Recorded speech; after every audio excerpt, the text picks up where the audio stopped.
Alors, eh bien, salut, je fais juste un petit topo rapide sur les différentes façons de faire un profil topographique sur Google Earth et puis sur le géoportail, et ce en accompagnement des travaux pratiques de L1 sur la première séance, cartographie et géodésie.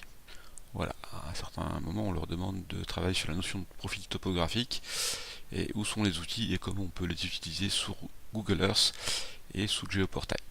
Alors, on va commencer par Google Earth, et notamment l'histoire de la télécabine au Mont Aiguille. On se rend sur le Mont Aiguille, et en fait, Google Earth propose différentes façons de, euh, de tracer un profil topographique. La première, qui est celle que j'explique dans le topo de TP, est en fait d'utiliser, de faire d'abord un trajet, c'est-à-dire de définir une coupe. Donc c'est ce qu'on va faire tout de suite. On clique sur le petit mot trajet. Il y a la petite boîte de dialogue comme ceci qui apparaît. On va appeler ça coupe topo. On lui donne un petit nom. J'ai mon petit carré rectangulaire au niveau de la souris qui est actif. Et puis je vais aller pointer le point de départ et le point d'arrivée.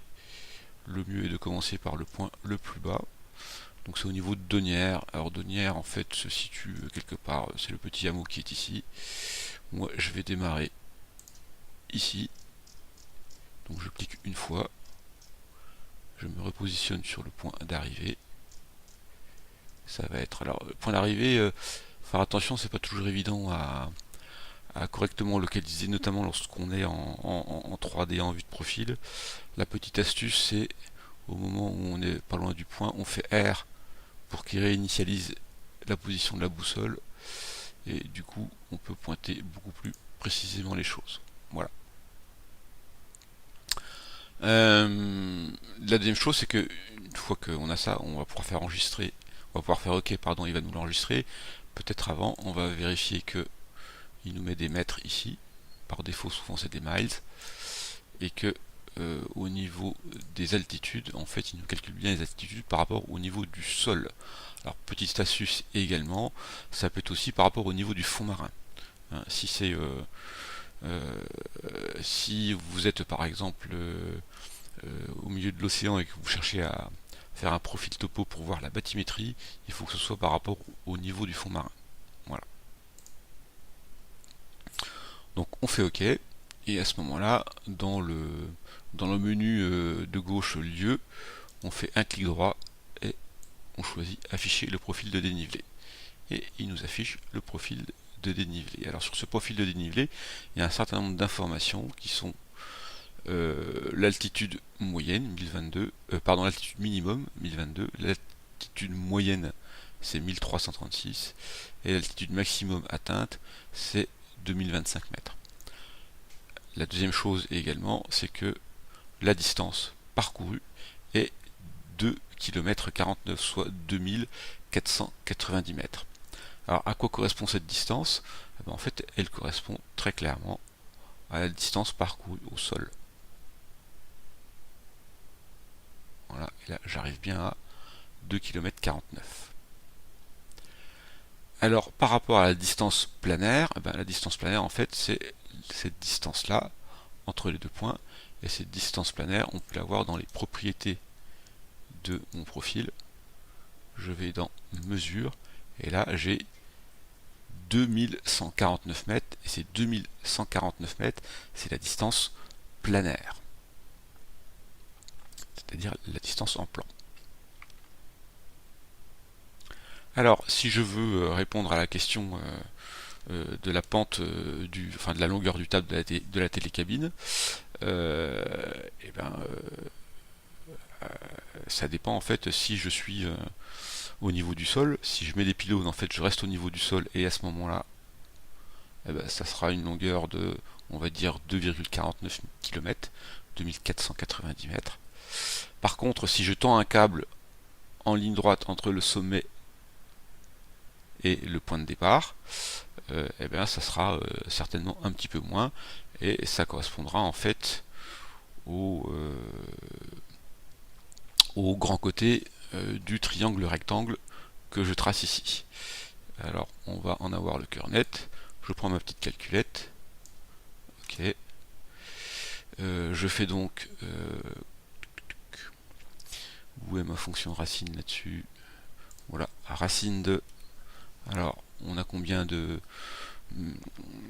mètres en distance? Donc 2149 mètres, ça c'est la distance planaire que je mets au carré. Et en dénivelé, combien on a en dénivelé? Allez, on va arrondir à 1000 mètres. Donc plus 1000 mètres au carré, et ce qui nous fait 2370 mètres.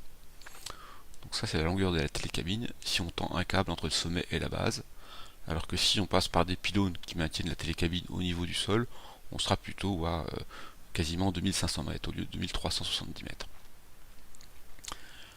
Ok, alors il y a une deuxième façon de travailler le profil topo sur Google Earth, c'est en fait d'utiliser directement la mesure ici.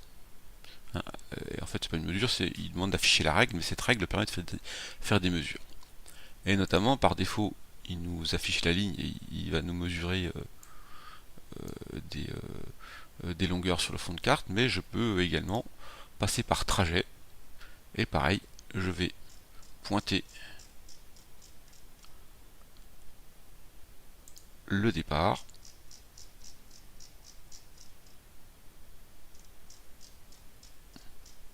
l'arrivée de la télécabine. Oups, voilà, je suis passé à travers. Un petit coup de lettre R pour rezoomer correctement dessus. Voilà, à peu près. Hop, on est ici. Et là, j'ai tendu mon câble, en quelque sorte. Et qu'est-ce qui me donne comme longueur? 2152 mètres. Encore une fois, c'est bien de la longueur planaire dont il s'agit. Et encore une fois, ici, vous avez, bon, cette fois-ci, j'ai 10 mètres de plus, hein, j'ai 2500 mètres en longueur totale, au sol. Okay, mais en aucun cas, je n'aurai ma distance entre ma distance directe, telle que si je tendais un câble entre le sommet et la base.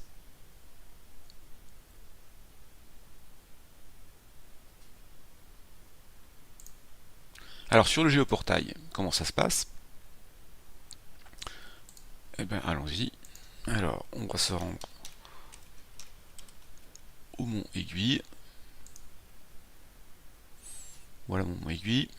Alors comme ça en passant, hein, petite info, en fonction en fait de la carte que vous affichez, en fonction du fond de carte que vous affichez, la borne du sommet du mont Aiguille, elle indique alternativement 2087 mètres sur ce fond de carte là, 2082 mètres sur ce fond de carte là, et je crois que j'avais vu passer à un moment donné 2086 mètres sur ce fond de carte là. Voilà, c'est juste comme ça en passant. Nous, ce qui va nous intéresser, c'est de faire un profil topo. Pour cela, on va se rendre, on va utiliser le petit symbole de clé ici, et on va se rendre dans mesure, établir un profil altimétrique. Et là, bah, c'est pareil, on va tendre en fait,